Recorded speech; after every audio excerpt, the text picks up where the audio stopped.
The following podcast is for mature listeners.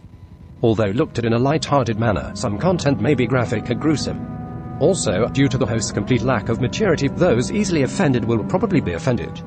Hold on to your butts.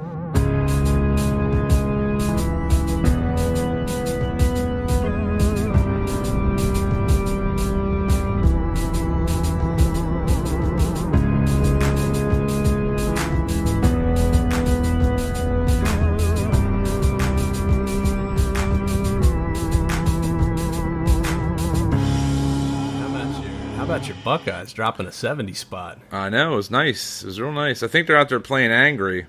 They're playing angry. That's right. They're motivated. All this ill will towards Urban. Well, speaking of ill will, Jake, Ooh. let me take you back to August 23rd, 1943. Oh, we're going way back. Get the way back machine. Back. August 23rd, 1943. This is the day in San Antonio, Texas, when Rodrigo Jaques Alcala Buquar was born. Is this guy French or Hispanic? I don't think he can decide. I will say Mexican croissants. In 1951, his father moved their family to Mexico, only to abandon them 3 years later. So he just packed all their shit up, took them to Mexico, and then bounced. Thanks a lot, Dad. Yeah, so at age 11, Rodrigo, who now went by Rodney, moved back to Los Angeles with his mother and sister. By all accounts, Rodney was a very intelligent child. He did have some issues, though. At the age of 17, Rodney joined the U.S. Army and had a near-genius IQ of 135. Wow. So this guy's fucking smart. Yeah. So he's no Forrest Gump. No. His mom doesn't have to bang anybody to get him into school. No, he takes a bit of a different life path than Forrest Gump did. Oh, okay. He did work in the service, though, for a while, until 1964, when he suffered what was described as a nervous breakdown. At this time, he went AWOL from Fort Bragg in North Carolina and hitchhiked all the way across the country back to his mom's house in L.A.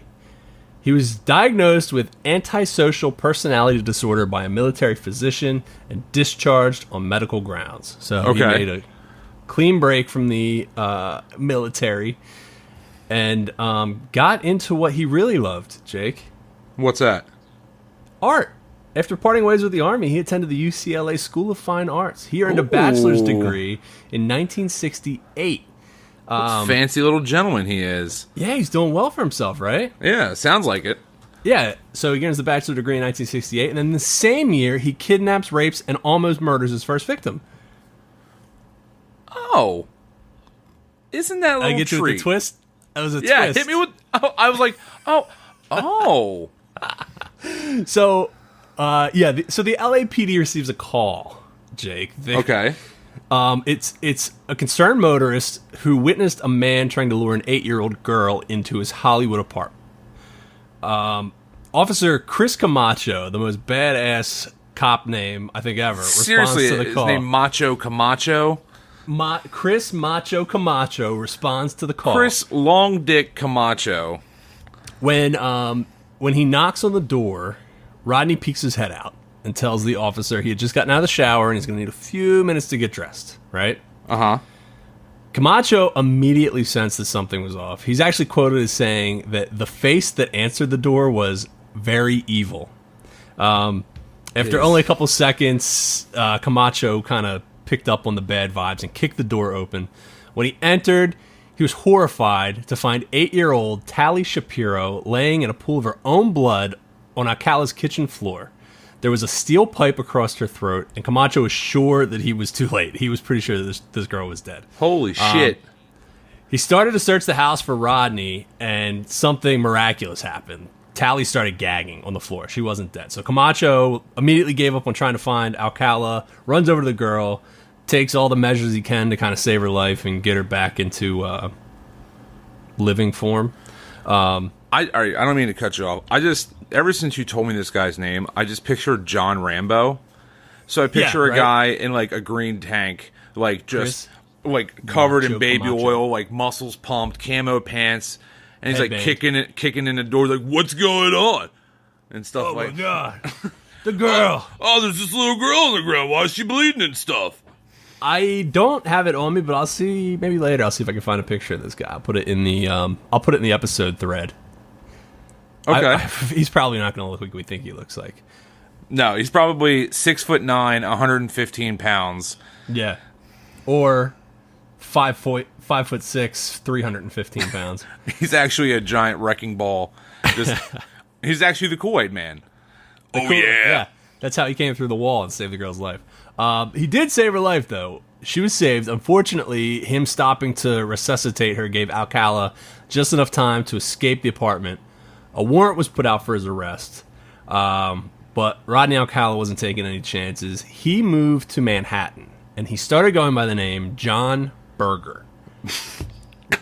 Could you come up with something better?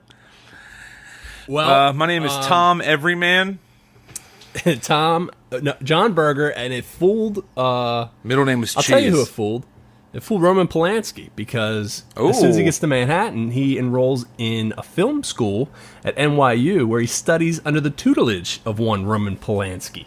Ooh. He was also added to the FBI's 10 most wanted fugitives lists. So he's kind of living a double life here. 1971, Rodney gets a job as an art camp counselor in New Hampshire. So probably the worst job he could have been given. He goes from almost killing an 8-year-old girl to studying under Roman Polanski to now attending an art camp where he is the counselor in charge of little kids. This guy's on a real culture world tour right now. Yeah, he's all over the place. Yeah, I mean, he's just bipping and bopping across the country here. He's living life, Jake. He's living his best life, actually. Quick note, he gets the job in 1971 as the camp counselor. Later that year, a 23-year-old flight attendant for Trans World Airlines named Cornelia Michael Crilly was found raped and strangled in her New York apartment. This murder would go unsolved for almost 40 years. We'll get back to that later. Yeah. Sometime in 1971... You're just going to pepper that in here. By the way, unsolved for 40 years. No big deal. Yeah, we'll come back to that. That's a little footnote. So, as his time as a counselor... a couple of the campers that he was counseling take a trip to the local post office. While they're in the local post office, they notice a familiar face hanging on the wall. And it's their camp counselor, John Berger, and he's on the FBI's most wanted list. Yeah. Yeah, so the kids, they blow his cover. He gets arrested, and he gets extradited to California, where he faced the trial for the crimes against Tally Shapiro. Okay, so it's getting bad for him now. He's things are starting to pick up a little bit here. Yeah, but then he gets a break because, unfortunately, not wanting to raise their daughter in such a terrible society, Tally's parents had relocated their entire family to Mexico and refused to return to testify in the trial. So, without these witnesses, the California courts were unable to convict Rodney of the rape or the attempted murder. Instead, so my man's getting off scot-free. Did my man just get off scot-free? Well, if 34 months in jail for rape and attempted murder is scot-free, which by all counts it is. Okay. All right. Well, yeah, that is. Yeah. All right, it's not scot-free, but I mean, it's still pretty awful. But it's only 34 months. You know what I mean? So he serves his time, 34 months in jail. He makes parole in 1974. Less than 2 months later, he offers a 13-year-old girl, who court records refer to as Julie J. He offers her a ride to school. And guess what he does? He assaults her. He gets arrested again. He gets arrested again and convicted again of assault, and this time serves 2 years before being released. So the second time, it's less jail time. So he got 34 months the first time. Yeah. 2 months after being out, he on parole picks up a 13-year-old girl and assaults her. Yeah, you would think second offense, they'd be like, you know what? Let's keep you in there a little bit longer. Maybe do like a 4 or 5 year stint. Yeah. One thing that seems to be a recurring theme in this whole I guess, Rodney Alcala saga is the courts continuously dropping the ball. Yeah. I feel, all right, so all the episodes that we have done involving the court, I feel like they have habitually done this. Like, kind of like... It's crazy, isn't it? Kind of like dumb things down a little bit. Not dumb it down, but kind of like, oh, well, you know, like, you believe that you were controlled by some sort of creepy guy in the woods. We'll just knock it down a little bit. Yeah, no jail time. Or no death penalty for you. Yeah. Any of us could be tricked by the boogeyman, you know? Or the Slender Man. Or the Slender Man. That's right. Check out episode 1 if you want to know what that's all about. So he picks up the girl, he gets arrested and convicted again. This time serves 2 years. Okay. After he's released, right? Yeah. Shortly after, the beginning of 1977, he puts in a request to the courts. He wants to know if it would be okay if he traveled across the country to New York City. Is he trying to go back to film school? I guess so. Trying to get that extra role in Rosemary's Baby.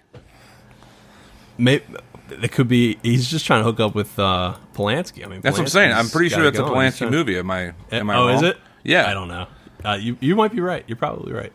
But nevertheless, the California courts say, yeah, sure, fuck it, go to New York. You're their problem now. Fuck it, yeah. You go on the other side of the country, you got to worry about you. It's believed that less than a week after arriving in Manhattan, I fucking can't wait.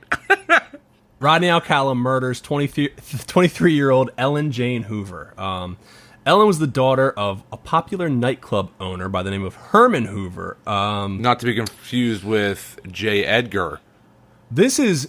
Right, no, possibly related, because this is actually a pretty high-profile murder. Herman Hoover, the nightclub that he owned, was... it was called Ciro's. Do you know what Ciro's is? I do not. Ciro's is now the Comedy Store. Oh, shit. In L.A. So he owned it when it was Ciro's. He eventually sells it to Sammy Shore, Pauly Shore's dad, and Pauly Shore's dad turns it into the Comedy Store. But before that, it was like a hot spot for... like Frank Sinatra and like the Hollywood elite, you know what I mean? Oh wow, that's pretty fucking rad. Yeah, actually, Ellen Jane Hoover, the 23-year-old that got murdered, her godparents were Dean Martin and Sammy Davis Jr. So, that is a pretty big deal then. Yeah. So Ellen's boyfriend at the time, Ellen's the girl who got murdered. His name was Alan Cohen. He had swung by her apartment to pick her up shortly before she disappeared. When he arrived, she was waiting outside, chatting with a strange, lanky man with a ponytail. Cohen didn't think anything of it at the time. The two of them spent the rest of the day in the Hamptons, Alan and Ellen. That night when he dropped her off was the last time he'd ever seen her. He since has identified the man that she was chatting with outside of the apartment as Rodney Alcala. And Ellen's body was found buried on the grounds of the Rockefeller estate in Westchester. I guess it might be Westchester County. Yeah, Westchester County up in New York. Yeah, Westchester County, where the Rockefellers live. Dude, the stones on this guy. Yeah, dude. Kills her, takes her to the Rockefeller estate to bury her. Yeah. Yeah, he was ballsy, man. This guy's like Wu-Tang Clan right now. And nothing to fuck with. Well, and it gets crazier because this guy, the gall of this guy. The gall. This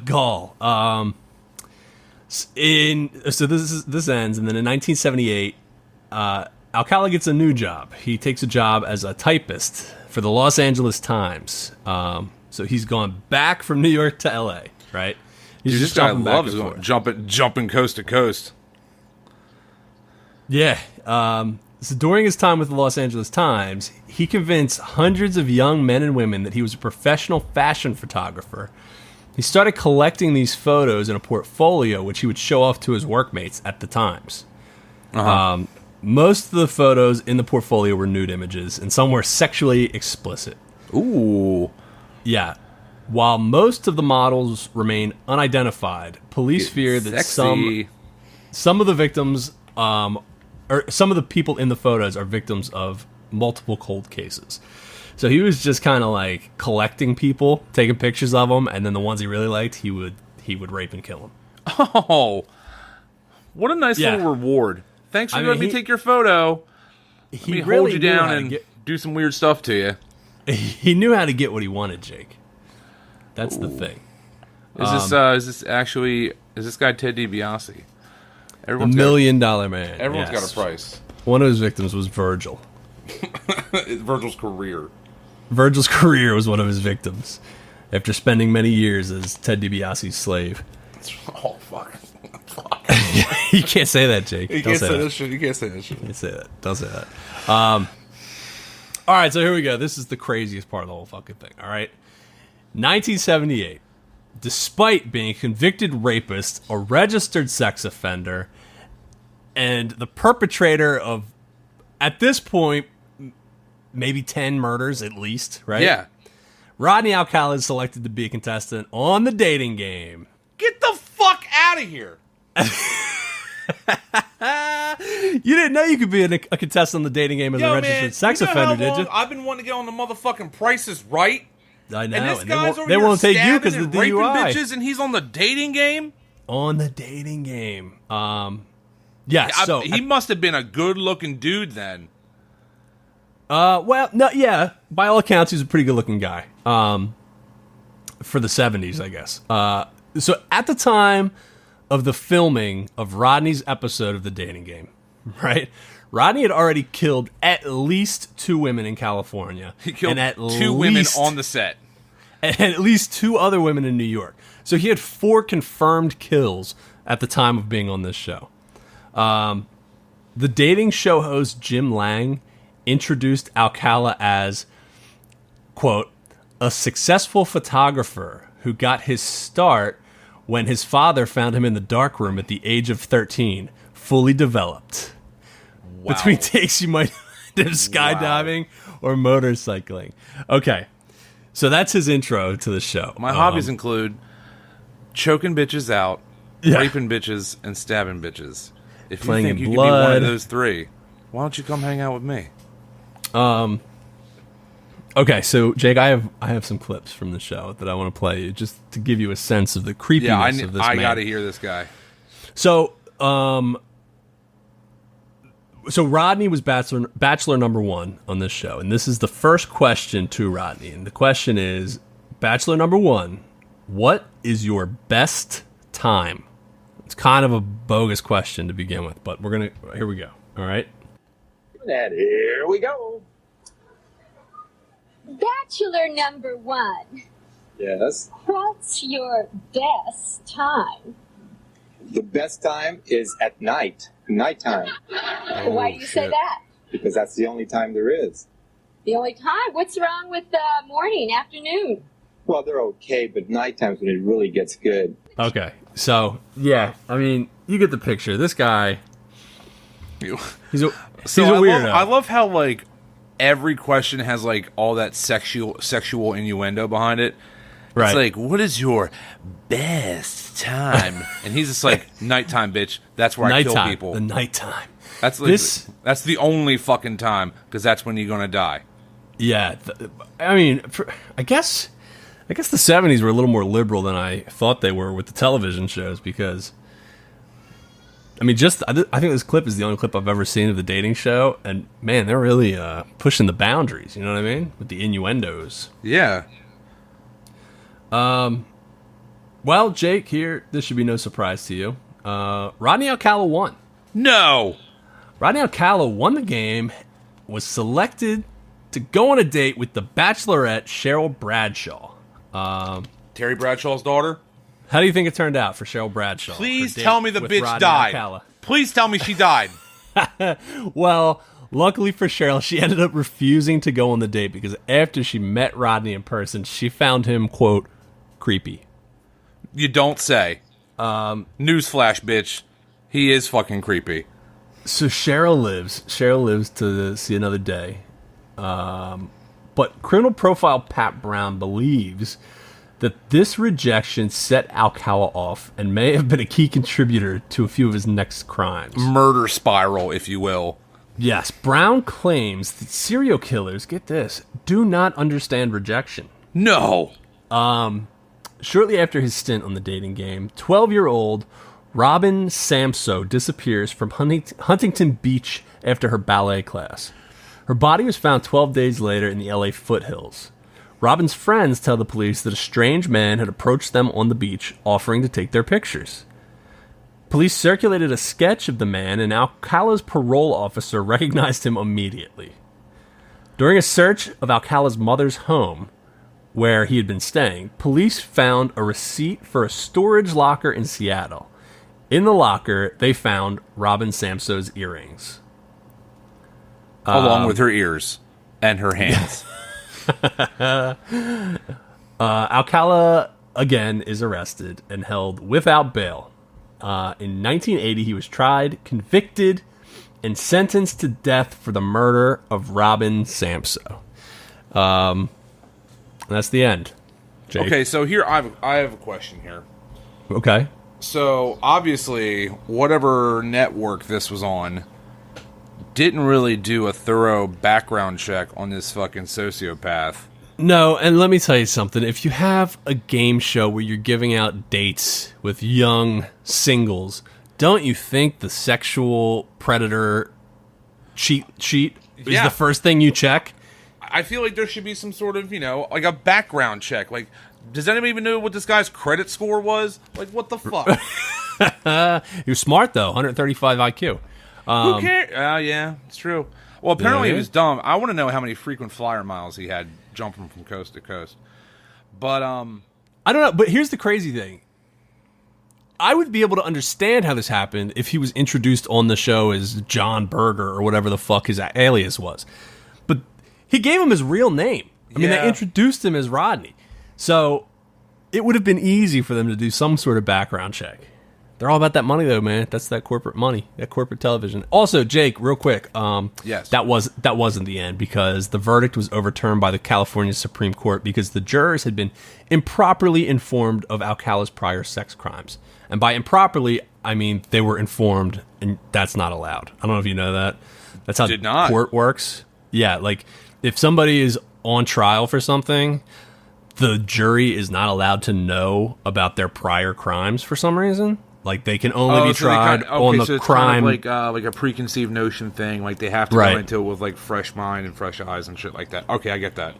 Yeah, so the death sentence was overturned. In 1986, a second trial was held. And this one ended virtually identical to the first, except the information about the sex crimes was withheld from the jury properly. Again, Alcala... Whoop, I burped. Alcala was convicted threw up my mouth. And sentenced to death. So that's the end. Okay.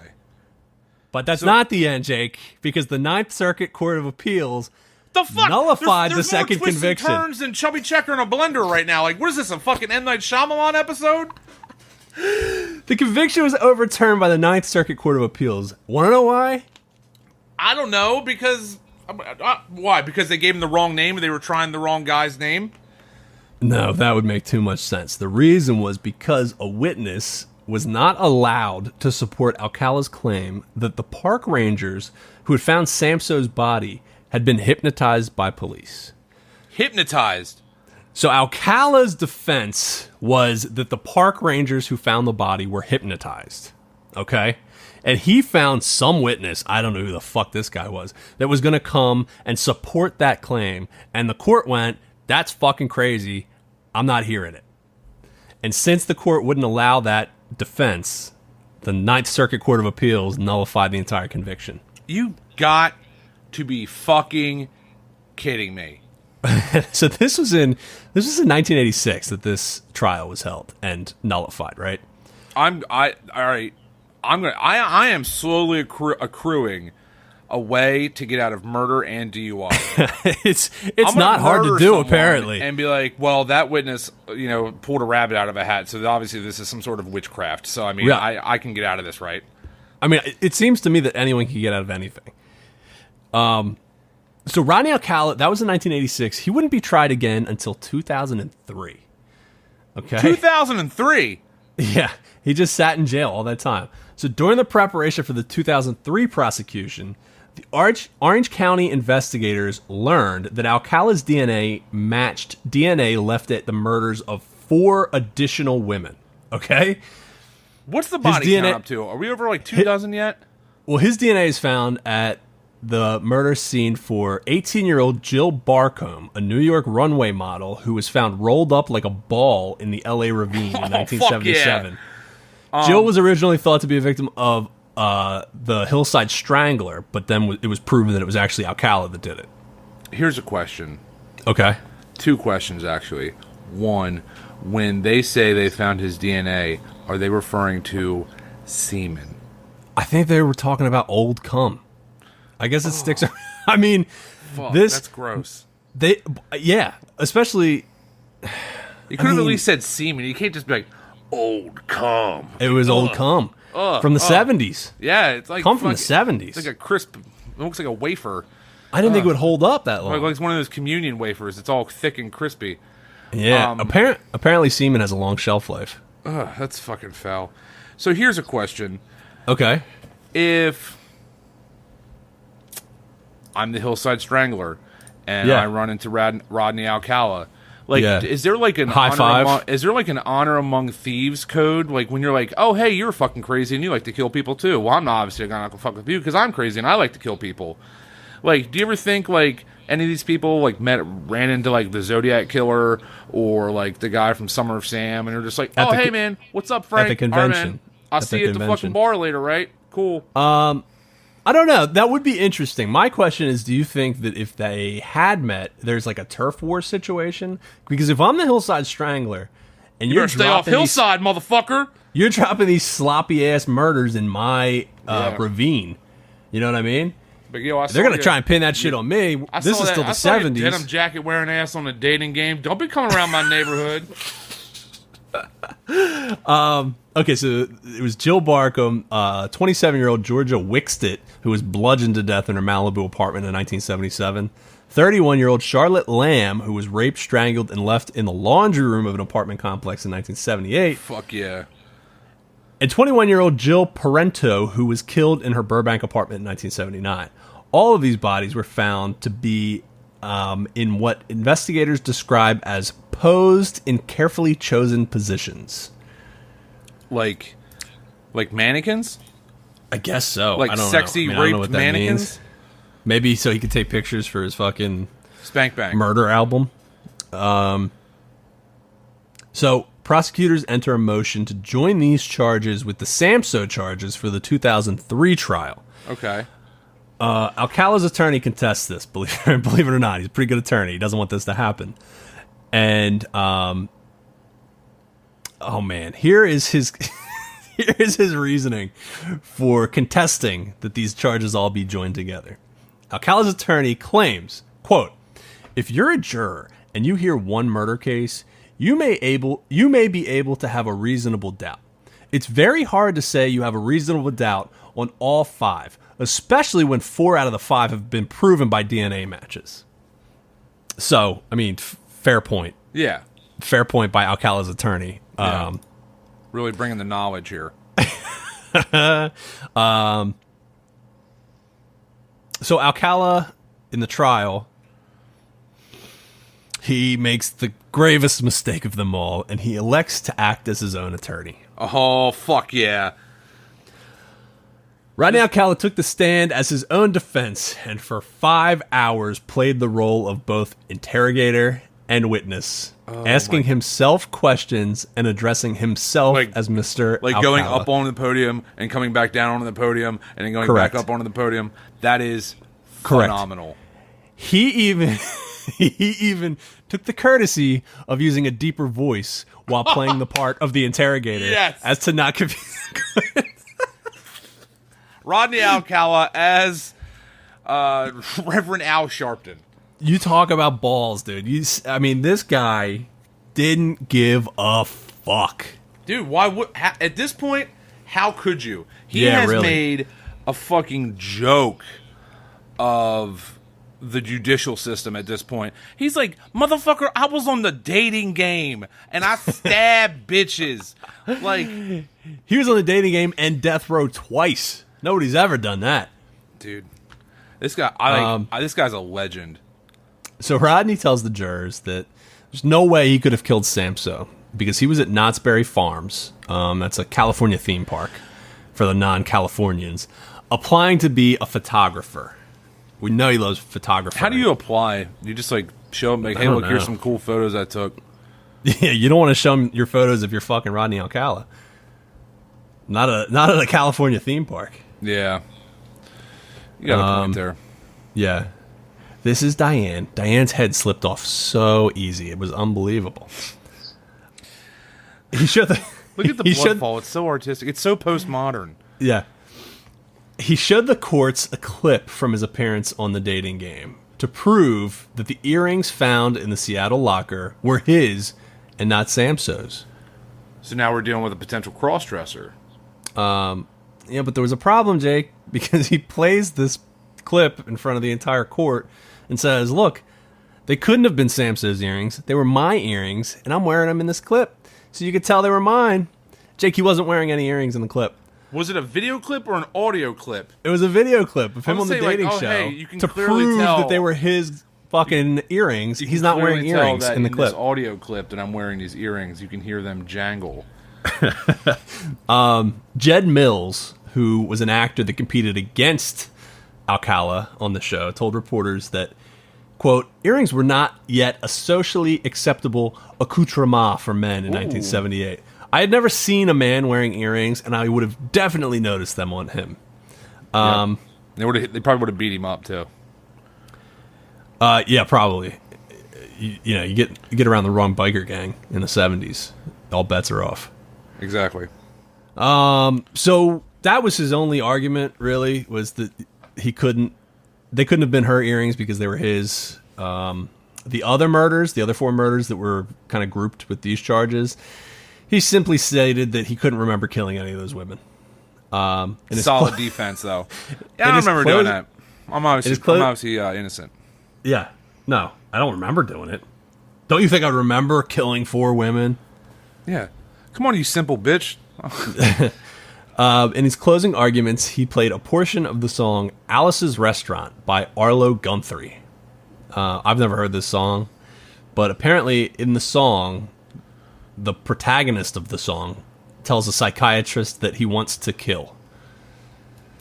So I don't know what that's about. I don't know why he just didn't do the famous Johnny Cochran Chewbacca is a Wookiee defense from South Park. There you go. I don't think the South Park was out at this time. Well, no, it was. 2003, right? 2003? That shit was out. Had that episode aired? We were in high school then, so probably, yeah. Okay. All right. Well, my facts are checking out here, bud. Maybe you should be a fucking lawyer, Jake. Maybe I should be. I'd be a great lawyer. I think so. I'd let you represent me. A surprise witness at the trial was Tally Shapiro, Rodney's first victim. Rodney Alcala was convicted of all 5 counts of first-degree murder. In 2010, Alcala was sentenced to death for the 3rd time. This time it stuck. Don't fucking bullshit me. This time it stuck. I'm telling you, no take-backs. No take-backs. These are just some other fun facts about Rodney Alcala. In January 2011, a Manhattan grand jury indicted Alcala for the murder of Cornelia Crilly. That was the TWA flight attendant that I told you we would come back to. Yes. And Ellen Hoover, who was the daughter of the Ciro's owner. In December of 2012, he pled guilty to both of those murders. Also in 2011, Marin County investigators announced that they were confident that Alcala was responsible for the 1977 murder of 19-year-old Pamela Lamson, who disappeared after making a trip to the Fisherman's Wharf to meet a man who offered to, you guessed it, photograph her. In 2016, Alcala was charged with the murder of a Wyoming woman who disappeared. Whoa, what the fuck happened? While 6 months pregnant. I lost Jake.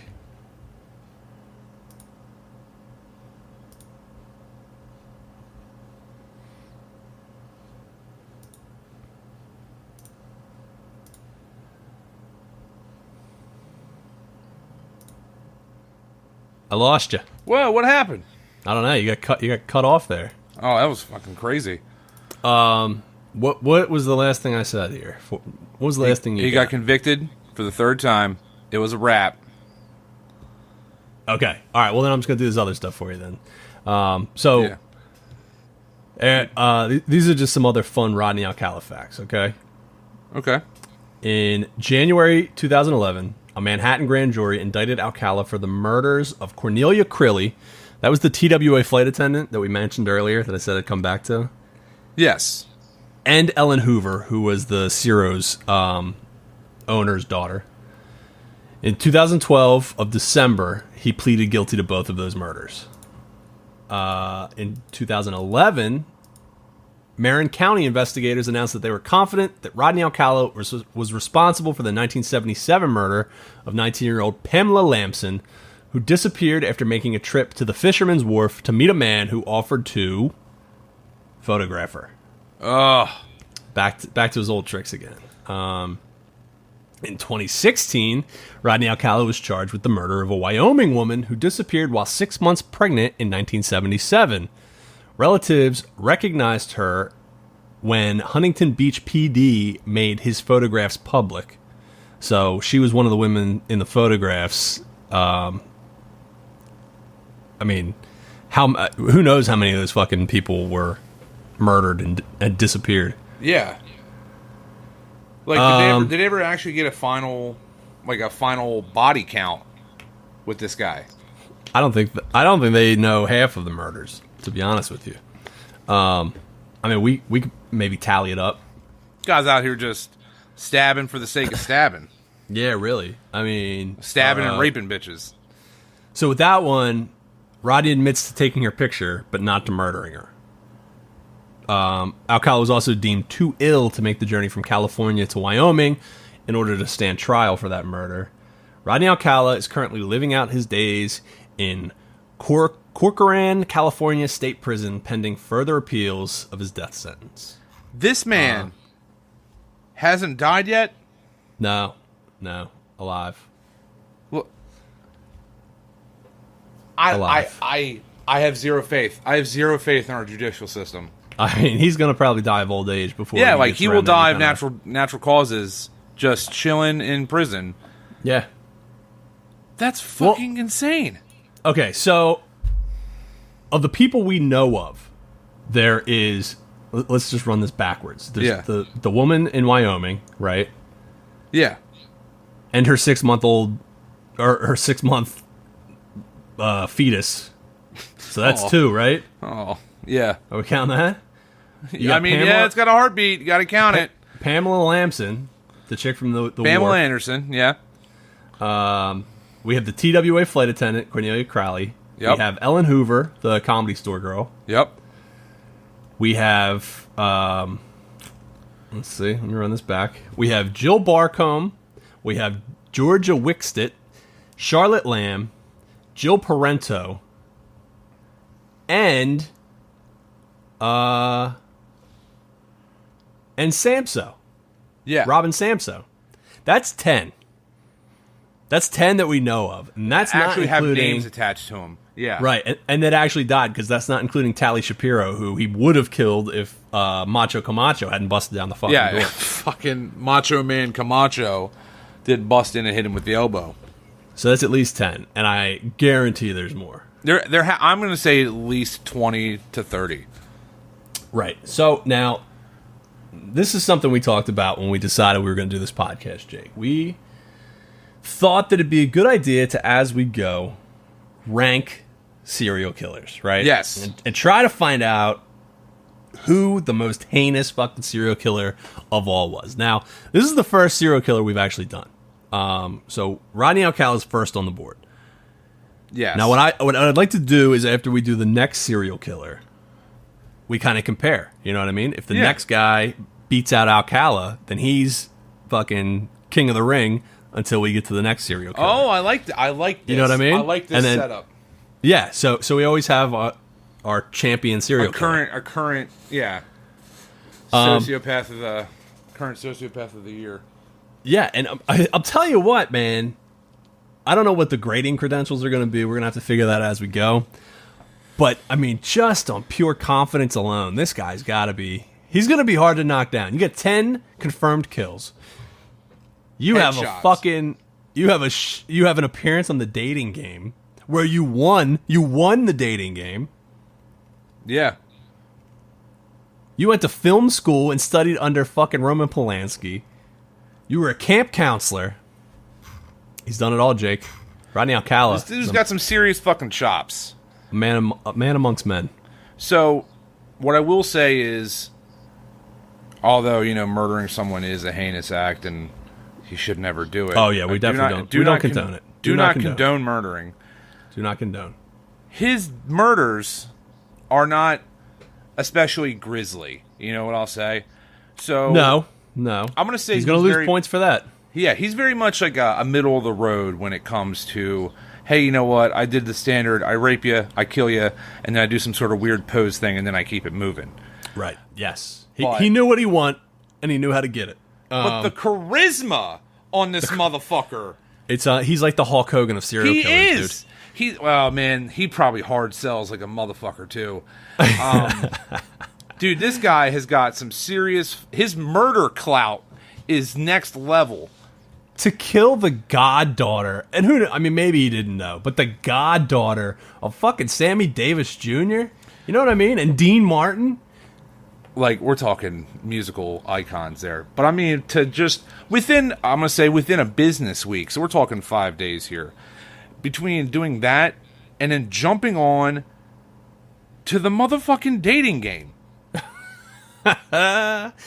And winning the dating game. He charmed the fuck out of that woman. Look, when you tell someone that your best time is nighttime because that's the only time, that just spells out murder, you dumb woman. You are dumb. Yeah. This is why you weren't allowed to vote for so long.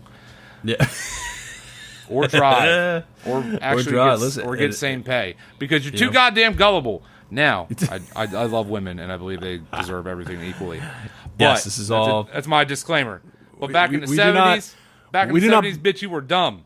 We do not believe in any of the beliefs that we share on this show. Exactly. You know what I mean? It's all persona. It's entertainment. It's podcasting entertainment. That's right. It's not a real sport. You know what I mean? But, yeah. So, I mean, as far as, like, charisma and, this guy he's fucking something else. He definitely is. So here's what we're going to do. Between now and the next time we have a serial killer up in the mix, we're going to come up with some kind of grading scale, some kind of criteria, a checklist maybe, point system to figure out how we're going to do this. But I think it's going to be a cool, like, ongoing experiment. I like that. You know what I mean? See who can remain on top the longest. I think that's it for this episode. All right. Do not miss the next episode because I have a good one, a fucking brewing. Jake is going to be right up your alley. I'm telling you. I'm into it. It's going to be fun. If you enjoyed this episode and you don't hate our guts for gushing over the acts of Rodney Alcala yet. I'm going to tell you something. If you've been listening to this podcast for this long, they're just like us. They love this shit. Yeah, you're on for the ride. Yeah. But no, yeah, check us out on Instagram, check us out on Twitter. It's the Depths Cast on both of those, and you can hit us up at the Depths Podcast at gmail.com. Yeah, we have an email. Email. And all of that stuff can be found on the website, which is thedepthspodcast.com. So until next time. Yo, we're on iTunes, we're on Spotify, we're on YouTube. Bitch, we live. We out here. We're on Stitcher. We were on SoundCloud. I think you got to get some kind of, like, advanced account. We'll download this shit on a thumb drive and send a carrier pigeon to your place of business so you can listen to this shit on your fucking computer. There's no excuse. We're everywhere. My name is Jake Weitzenecker, and my sexual co-host over here, the man on the microphone, is Paul Breeden. And that's all we got for you tonight. Yeah, that's it. That was good, though. I like that, Jake. That's what I'm here for. I like you took it to the disc jockey route, and I enjoyed it. WNBC. Yep. Oh, he's at Jake Lotz on Instagram. I'm at Breeden. You can check us out too. Check us out on the gram, bitch. And we love you. Rate, subscribe, 5 stars, all that good Yeah. stuff. and let us know what your favorite time is. Oh, I like that. What a good tie-in. we gotta end this episode, Jake. All right. This is over. Everybody stopped listening hours ago. Yeah.